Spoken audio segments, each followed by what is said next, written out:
This happened in NYC. Years ago when I was a freshman in college, I was out partying one night with some friends. I wasn't drunk or on any hard drugs, but I definitely smoked a blunt or two. Around 3 a.m. we went our separate ways, and I got off the train and began walking home. I had to take a longer route home that night because some train lines were under maintenance. When I got off the train, I realized I had to walk past a cemetery and started to feel uneasy, but I wasn't afraid for any real reason. About 10 blocks and I'm home. I always saw trucks lined up on the cemetery blocks, and being it was a desolate area, I assumed truckers would park their trucks by the cemetery to take naps or sleep before continuing their routes. Back then I thought nothing of it. A few minutes after getting off the train, I heard a faint sound of what I guessed was a car/truck door being shut behind me. I turned around and saw nothing. I scanned my surroundings once quickly and didn't see one other person ahead or behind me for as far as I could see. I keep walking, this time a bit faster, and about a minute later I hear footsteps behind me. I turned so quick and saw a man walking fast a few feet behind me. When he saw me turn, he began catcalling me by making kissing noises. I was used to these catcalls, especially living in NYC.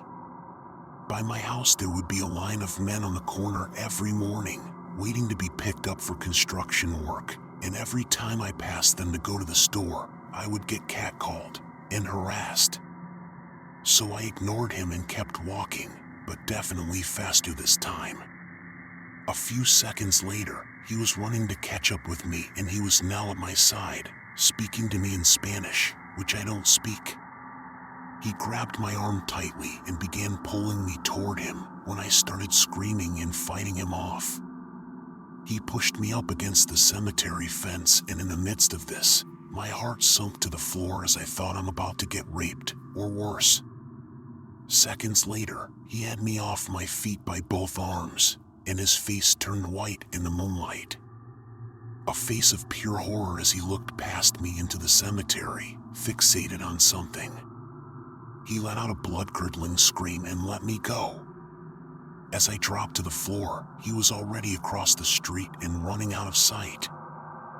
Choking on tears, shaking, beside myself, I picked myself up and ran so fast the last few blocks to my house.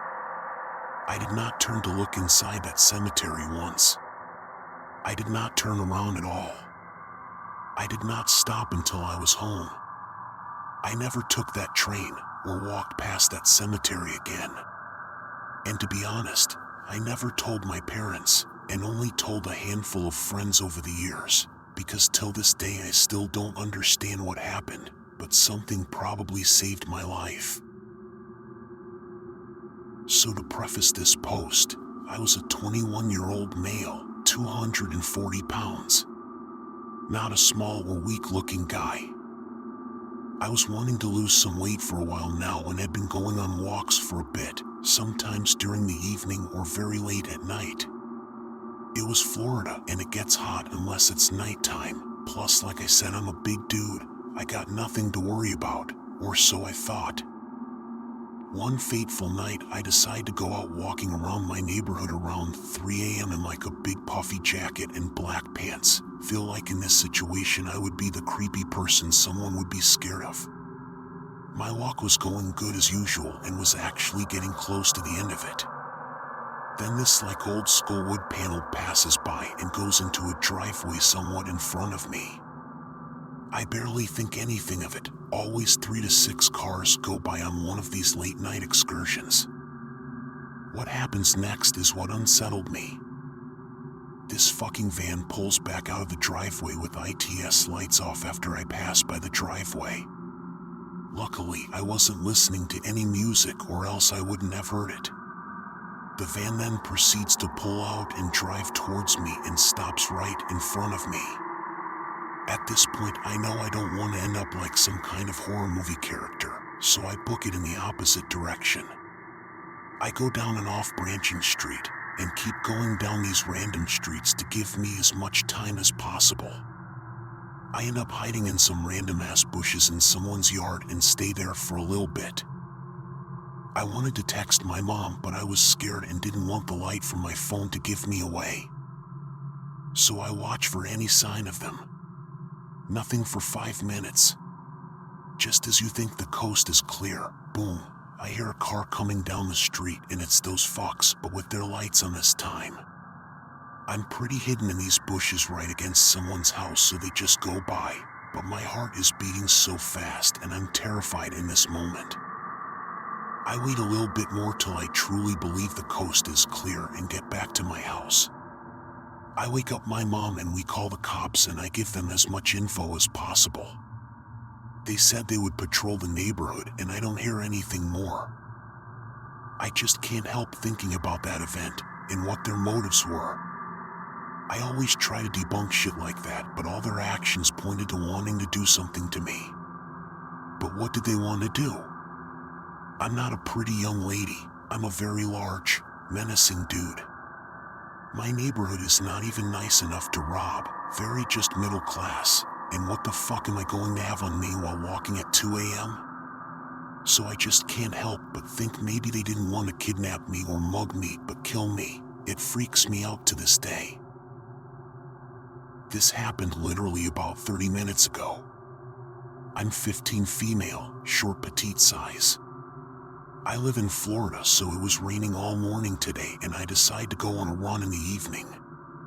It was a regular run. I don't like to run in my neighborhood just because there's too many turns and it messes me up. I'm on the side of the highway on the sidewalk where usually bikers and people walking their dogs are. There's a fire station close to me, and I feel relatively safe most of the time. I carry pepper spray and always have my phone on me. I stopped at the 2-mile point and turned around and started walking, texting my mom where I was and that I'm coming home, changing the music, etc. I notice a golf cart stopped ahead of me that I had run by before that same day. I recognize it by the smell of weed coming from it, and occupying it was an old man who I was earlier not paying attention to because there was a golf course right there where usually old people go to. I already get a bad feeling being a teenage girl and having something like this happen before. I walk past it and he tries to say something to me. I completely ignore it and just start sprinting away. I turn my head back and the headlights are on, and this man is following me in his golf cart. I'm freaking out at this point, so I call my mom and I'm crying while actually running for my life. I see a group of old people in a golf cart going into a neighborhood, so I flag them down for help and get in their cart. At this point, the guy following me is right there and continues literally following the people I'm with, trying to get to me. My mom is pissed and thinks that the people who literally saved my life are the ones trying to kidnap me. She eventually gets there and figured out that they helped me instead of kidnapped me. I know the story is nothing serious, and I'm very thankful that nothing bad happened to me, but I keep thinking what would have happened if those people weren't there and he got me? I could never outrun a golf cart, and there was nothing but random neighborhoods around me.